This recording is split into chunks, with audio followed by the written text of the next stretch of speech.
Okay, I'm so sorry if you can hear the fan in the background. It's about 1,000,000 degrees in New York right now. So if I didn't have my fan on, you would watch me slowly melt in front of you like the Wicked Witch of the West. Um, so let me know in the comments if the fan is too loud, and I'll try and read it again when it's not so hot in New York. But for now, your girl needs a fan, a Beyonce fan.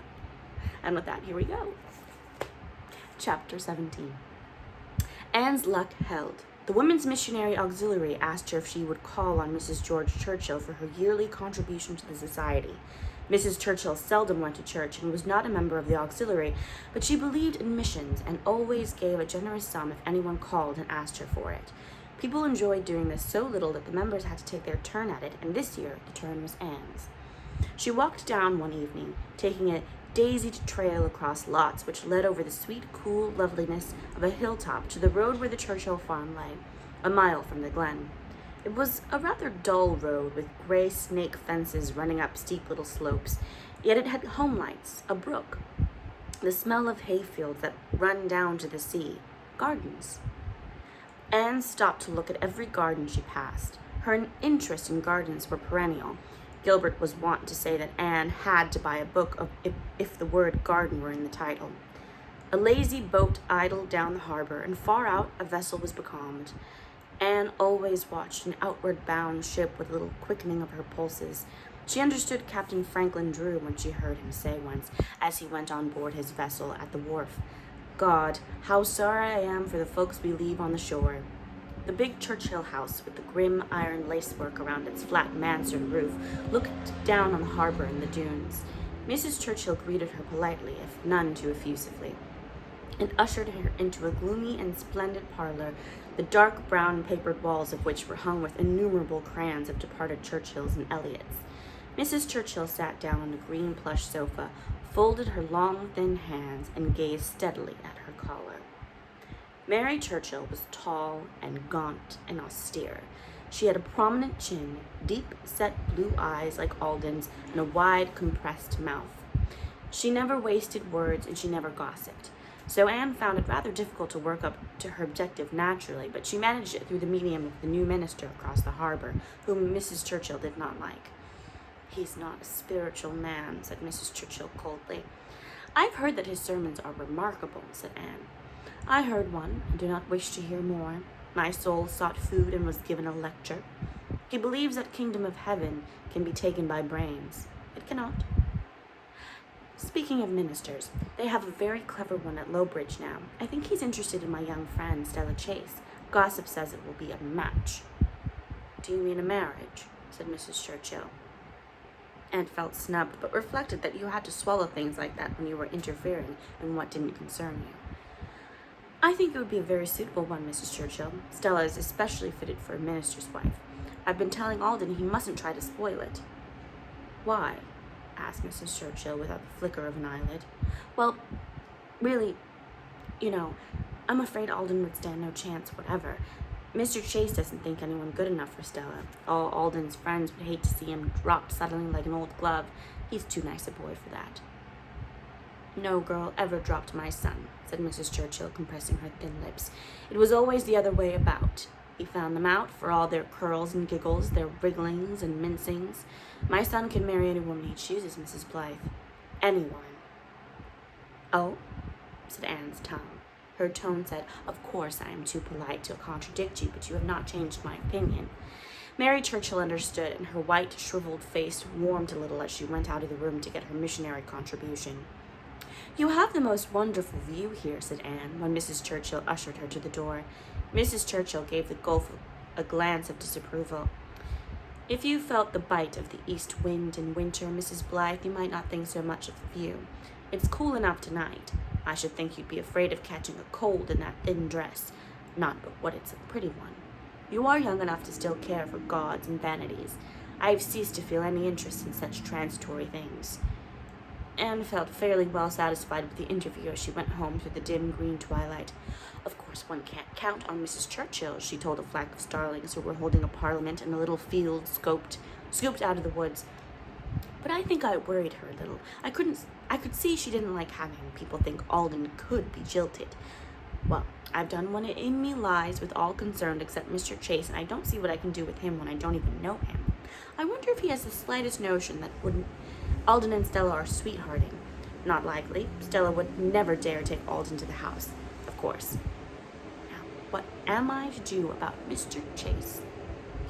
It was really uncanny the way things helped her out. One evening, Miss Cornelia came along and asked Anne to accompany her to the Chase home. I'm going down to ask Richard Chase for a contribution to the new church kitchen stove. Will you come with me, dearie? Just as moral support. I hate to tackle him alone. They found Mr. Chase standing on his front steps, looking with his long legs and his long nose, rather like a meditative crane. He had a few shining strands of hair brushed over the top of his bald head, and his little gray eyes twinkled at them. He happened to be thinking that if that was the doctor's wife with old Cornelia, she had a mighty good figure. As for Cousin Cornelia, twice removed, she was a bit too solidly built and had about as much intellect as a grasshopper, but she wasn't a bad old cat at all if you always rubbed her the right way. He invited them courteously into his small library, where Miss Cornelia settled into a chair with a little grunt. It's dreadful hot tonight. I'm afraid we'll have a thunderstorm. Mercy on us, Richard. That cat is bigger than ever. Richard Chase had a familiar in the shape of a yellow cat of abnormal size, which now climbed up on his knee. He stroked it tenderly. Thomas the Rhymer gives the world assurance of a cat, he said. Don't you, Thomas? Look at your Aunt Cornelia, Rhymer. Observe the baleful glances she is casting at you out of orbs created to express only kindness and affection. Don't you call me that beast's Aunt Cornelia, protested Mrs. Elliot sharply. A joke is a joke, but that is carrying things too far. Would you rather be the Rhymer's aunt than Nettie Churchill's aunt? Queried Richard Chase plaintively. Nettie is a glutton and a wine-bibber, isn't he? I've heard you giving a catalogue of his sins. Wouldn't you rather be aunt to a fine, upstanding cat like Thomas with a blameless record where whiskey and tabbies are concerned? Poor Ned is a human being, retorted Miss Cornelia. I don't like cats. That is the only fault I have to find with Alden Churchill. He has got the strangest liking for cats, too. Lord knows where he got it. Both his father and mother loathed them. What a sensible young man he must be. Sensible? Well, he's sensible enough. Except in the matter of cats and his hankering after evolution. Another thing he didn't inherit from his mother. Do you know, Mrs. Elliot, said Richard Chase solemnly, I have a secret leaning towards evolution myself. So you've told me before. Well, believe what you want to, Dick. Chase, just like a man. Thank God nobody could ever make me believe that I descended from a monkey. You don't look it. I confess you a comely woman. I see no simian resemblance in your rosy, comfortable, eminently gracious physiognomy. Still, your great-grandmother, a million times removed, swung herself from branch to branch by her tail. Science proves that, Cornelia. Take it or leave it. I'll leave it then. I'm not going to argue with you on that or any point. I've got my own religion and no ape ancestors figure in it. By the way, Richard, Stella doesn't look so well this summer as I'd like to see her. She always feels the hot weather a good deal. She'll pick up when it's cooler. Same, sis. Same. I hope so. Lisette picked up every summer but the last. Richard, don't forget that.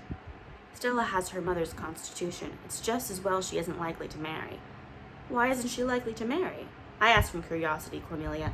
Rank curiosity. The process of feminine thought are intensely interesting to me. From what premises or data do you draw the conclusion in your own delightful offhand way that Stella is not likely to marry? Well, Richard, to put it plainly, she isn't the kind of girl that is very popular with men. She's a good, sweet girl, but she doesn't take with men. She has had admirers. I have spent much of my substance in the purchase and maintenance of shotguns and bulldogs. They admired your money bags, I fancy. They were easily discouraged, weren't they? Just one broadside of sarcasm from you, and off they went. If they had really wanted Stella, they wouldn't have wilted for that, any more than your imaginary bulldog. No, Richard, you might as well admit it, the fact that Stella isn't the girl to win desirable beaux. Lisette wasn't, you know. She never had a beau till you came along. But wasn't I worth waiting for? Surely Lisette was a wise young woman. You would not have me give my daughter to any Tom, Dick, or Harry, would you? My star, who in spite of your disparaging remarks is fit to shine in the palaces of kings? We have no kings in Canada, retorted Miss Cornelia. I'm not saying Stella isn't a lovely girl. I'm only saying the men don't seem to see it, and considering her constitution, I think it just as well. A good thing for you, too. You could never get on without her. You'd be as helpless as the baby. Well, Promise us a contribution to the church stove range and we'll be off. I know you're dying to pick up that book of yours. Admirable, clear-sighted woman. What a treasure you are for a cousin-in-law. I admit I am dying, but no other than yourself would have been perspicacious enough to see it, or amiable enough to save my life by acting upon it. How much are you holding me up for? You can afford $5. I never argue with a lady. $5 it is. Going. She never loses time, this unique woman. Once her object is attained, she straightway leaves you in peace. They don't hatch her breed of cat nowadays. Good evening, pearl of in-laws. During the whole call, Anne had not uttered one word. Why would she when Mrs. Elliot was doing her work for her so cleverly and unconsciously? But as Richard Chase bowed them out, he suddenly bent forward confidentially. You've got the finest pair of ankles I've ever seen, Mrs. Blythe, and I've been about a bit in my time. Oh, isn't he dreadful? Gasped Miss Cornelia as they went down the lane. He's always saying outrageous things like that to women. You mustn't mind him, Anne dearie. Anne didn't. She rather liked Richard Chase. I don't think, she reflected, that he quite liked the idea of Stella not being popular with the men, in spite of the fact that their grandfathers were monkeys. I think he liked to show folks, too. Well, I have done all I can do. I have interested Alden and Stella in each other, and between us, Miss Cornelia and I have, I think, made Mrs. Churchill and Mr. Chase rather for the match than against it. Now, I must just sit tight and see how it turns out. A month later, Stella Chase came to Ingleside and again sat down by Anne on the veranda steps, thinking, as she did so, that she hoped she would look like Mrs. Blythe someday, with that ripened look, the look of a woman who has lived fully and graciously. The cool, smoky evening had followed a cool, yellowish-gray dawn in early September. It was threaded with the gentle moan of the sea. The sea is unhappy tonight, Walter would say when he heard that sound. Stella seemed absent-minded and quiet. Presently, she said abruptly, looking up at a sorcery of stars that was being woven in the purple night, Mrs. Blythe, I want to tell you something. Yes, dear? I'm engaged to Alden Churchill, said Stella desperately. We've been engaged ever since last Christmas. We told Father and Mrs. Churchill right away, but we've kept it a secret from everyone else, just because it was so sweet to have such a secret. We hated to share it with the world, but we are going to be married next month. Anne gave an excellent imitation of a woman who had been turned to stone. Stella was still staring at the stars, so she did not see the expression on Mrs. Blythe's face. She went on, a little more easily. Alden and I met at a party in Lowbridge last November. We loved each other from the very first moment. He said he had always dreamed of me, had always been looking for me. He said to himself, there is my wife, when he saw me come in at the door. And I felt just the same. Oh, we are so happy, Mrs. Blythe. Still, Anne said nothing, several times over. The only cloud on my happiness is your attitude about the matter, Mrs. Blythe. Won't you try to improve? You've been such a dear friend to me since I came to Glen St. Mary. I felt as if you were an older sister, and I'll feel so badly if I think my marriage is against your wish. There was a sound of tears in Stella's voice. Anne recovered her powers of speech. Dearest, your happiness is all I've wanted. I like Alden. He's a splendid fellow. Only he had the reputation of being a flirt. But he isn't. He was just looking for the right one. Don't you see, Mrs. Blythe? And he couldn't find her. How does your father regard it? Oh, Father is greatly pleased. He took to Alden from the start. They used to argue for hours about evolution. Father said he always meant to let me marry when the right man came along. I feel dreadfully about leaving him, but he says young birds have a right to their own nest. Cousin Delia Chase is coming to keep house for him, and Father likes her very much. And Alden's mother? Oh, she's quite willing, too. When Alden told her last Christmas that we were engaged, she went to the Bible, and the very first verse she turned up was, a man shall leave father and mother and cleave unto his wife. She said it was perfectly clear then that what she ought to do, and she consented at once. She's going to go to that little house of hers in Lowbridge. I'm glad you won't have to live with that green plush sofa, said Anne. The sofa? Oh, yes, the furniture is very old-fashioned, isn't it? But she is taking it with her, and Alden is going to refurnish completely. So you see, everyone is pleased, Mrs. Blythe, and won't you give us your good wishes, too? Anne leaned forward and kissed Stella's cool satin cheek. I am very glad for you. God bless the days that are coming for you, my dear. When Stella had gone, Anne flew up to her own room to avoid seeing anyone for a few moments. A cynical, lopsided old moon was coming out from behind some shaggy clouds in the east, and the fields beyond seemed to wink slyly and impishly at her.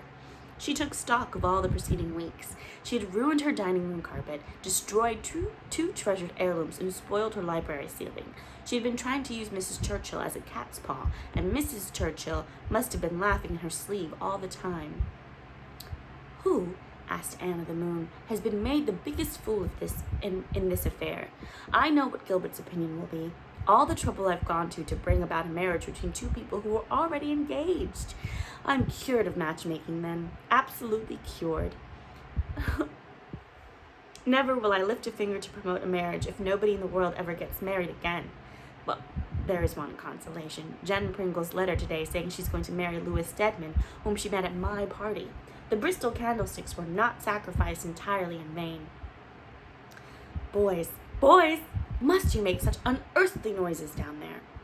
"We're owls. We have to hoot," Jem's injured voice proclaimed from the dark shrubbery. He knew he was making a very good job of hooting. Jem could mimic the voice of any little wild thing out in the woods. Walter was not so good at it, and he presently ceased being an owl and became a rather disillusioned little boy, creeping to Mother for comfort. "Mummy, I thought crickets sang, and Mr. Carter Flagg said today they don't. They just make the noise scraping their hind legs. Do they, Mummy?" "Something like that. I'm not quite sure of the process, but that is their way of singing, you know." "I don't like it. I'll never like to hear them singing again." "Oh, yes, you will. You'll forget about the hind legs in time and just think of their fairy chorus all over the harvest meadows and the autumn hills. Isn't it bedtime, small son?"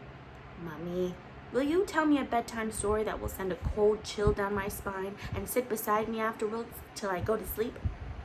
"What else are mothers for, darling?" Chapter 18. "The time has come," the walrus said, "to talk of having a dog," said Gilbert. They had not had a dog at Ingleside since old Rex had been poisoned, but boys should have a dog, and the doctor decided he would get them one. But he was so busy that fall that he kept putting it off, and finally one November day, Jem arrived home from an afternoon spent with a school pal carrying a dog, a little yeller dog, with two black ears sticking cockily up. "Joe Reese gave it to me, Mother. His name is Jip. Hasn't he got the cutest tail? I can keep him, can't I, Mother?" "What kind of dog is he, darling?" asked Anne dubiously. I think he's a lot of kinds," said Jem. "That makes him more interesting, don't you think, Mother? More exciting than if he was just one kind. Please, Mother." "Oh, if your father says yes." Gilbert said yes, and Jem entered into his heritage. Everybody at Ingleside welcomed Jip into the family, except the shrimp, who expressed his opinion without circumlocution. Even Susan took a liking to him, and when she spun in the garret on rainy days, Jip, in his master's absence at school, stayed with her, gloriously hunting imaginary rats in dark corners and uttering a yelp of terror whenever his eagerness brought him too close to the little spinning wheel. It was never used. The Morgans had left it there when they moved out, and sat in its dark corner like a little bent old woman. Nobody could understand Jip's fear of it. He did not mind the big wheel at all, but sat quite close to it while Susan sent it whirling around with her wheel pin, and raced back and forward beside her as she paced the length of the garret, twirling the long thread of wool. Susan admitted that a dog could be real company, and thought his trick of lying on his back, waving his forepaws in the air when he wanted a bone, the cleverest ever. She was as angry as Jem when Bertie Shakespeare sneeringly remarked, "Call that a dog?" "We do call it a dog," said Susan with ominous calm. "Perhaps you would call it a hippopotamus." And Bertie had to go home that day without getting a piece of wonderful concoction Susan called apple crunch pie, and made regularly for two boys and their pals. She was not around when Mac Reese asked, "Did the tide bring that in?" But Jem was able to stand up for his own dog, and when Nat Flagg said that Gypsy's legs were too long for his body, Jem retorted that a dog's legs had to be long enough to reach the ground. Natty was not overbright, and that floored him. That's funny. November was stingy of its sunshine that year. Raw winds blew through the bare, silver-branched maple grove, and the hollow was almost constantly filled with mist. Not a gracious, eerie thing like a fog, but what Dad called dank, dark, depressing, dripping, drizzly mist. The Ingleside Fry had to spend most of their playing time in the garret.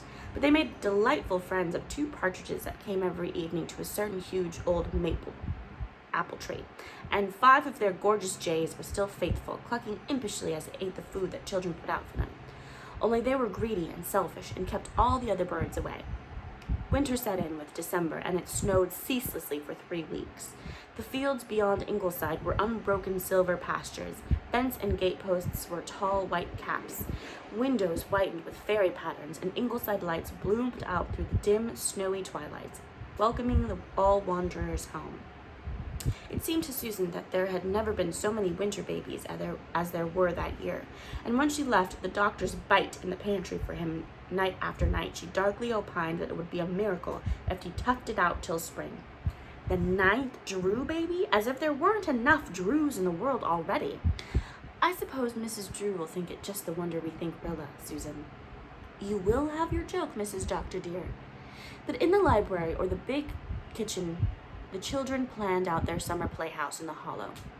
While storms howled outside or fluffy white clouds were blown over frosty stars, for blow it high or blow it low, there was always at Ingleside glowing fires, comfort shelter from storm, odors of good cheer, beds for tired little creatures. Christmas came and went, undarkened this year by any shadow of Aunt Mary Maria. There were rabbit trails in the snow to follow, and great crested fields over which you raced with your shadows and glistening hills, for coasting and new skates to be tried out on the pond in the chill, rosy world of winter sunset, and always a yellow dog with black ears to run with you or meet you with ecstatic yelps of welcome when you came home, to sleep at the foot of your bed when you slept and lie at your feet while you learned your spellings, to sit close to you at meals and give you occasional reminding nudges with his little paws. Mother dearums, I don't know how I lived before Jip came. He can talk, Mother. He can really, with his eyes, you know. Then, tragedy. One day, Jip seemed a little dull. He would not eat, though Susan tempted him with the spare bone he loved. The next day, the Lowbridge vet was sent for it and shook his head. It was hard to say. The dog might have found something poisonous in the woods. He might recover, and he might not. The little dog lay very quietly, taking no notice of anyone except Jem. Almost to the last, he tried to wag his tail when Jem touched him. Mother dearums, would it be wrong to pray for Jip? Of course not, dear. We can pray always for anything we love. But I am afraid Jippy is a very sick little dog. Mother, you don't think Jippy is going to die? Jip died the next morning. It was the first time death had entered into Jem's world. No one of us ever forgets the experience of watching something we love die, even if it is only a little dog. Nobody at Weeping Ingleside used that expression, not even Susan, who wiped a very red nose and muttered, I never took up with a dog before, and I never will again. It hurts too much. Susan was not acquainted with Kipling's poem on the folly of giving your heart to a dog to tear. But if she had been, she would, in spite of her contempt for poetry, have thought that for once a poet had uttered sense. Night was hard for poor Jem. Mother and father had to be away. Walter had cried himself to sleep, and he was alone, with not even a dog to talk to. The dear brown eyes that had always been lifted to him so trustfully were glazed in death. Dear God, prayed Jem, please look after my little dog who died today. You'll know him by the two black ears. Don't let him be lonesome for me. Jem buried his face in the breadsped to smother a sob. When he put out the light, the dark night would be looking through the window at him, and there would be no Jip. The cold winter morning would come, and there would be no Jip. Day would follow day for years and years, and there would be no Jip. He just couldn't bear it. Then a tender arm was slipped around him, and he was held close in a warm embrace. Oh, there was love left in the world, even if Jippy had gone. Mother, will it always be like this? Not always. Anne did not tell him he would soon forget, that before long Jippy would only be a dear memory. Not always, little Jem. This will heal some time, as your burned hand healed, though it hurt so much at first. Dad said he would get me another dog. I don't have to, do I? I don't want another dog, Mother. Not ever. I know, darling. Mother knew everything. Nobody had a mother like his. He wanted to do something for her, and all at once it came to him what he ought to do. He would get her one of those pearl necklaces in Mr. Flagg's store. He had heard her say once that she really would like to have a pearl necklace, and Dad had said, when our ship comes in, I'll get you one, Anne girl. Ways and means must be considered. He had an allowance, but it was all needed for necessary things, and pearl necklaces were not among the items budgeted for. Besides, he wanted to earn the money for it himself. It would be really his gift then. Mother's birthday was in March, only 6 weeks away, and the necklace would cost 50 cents.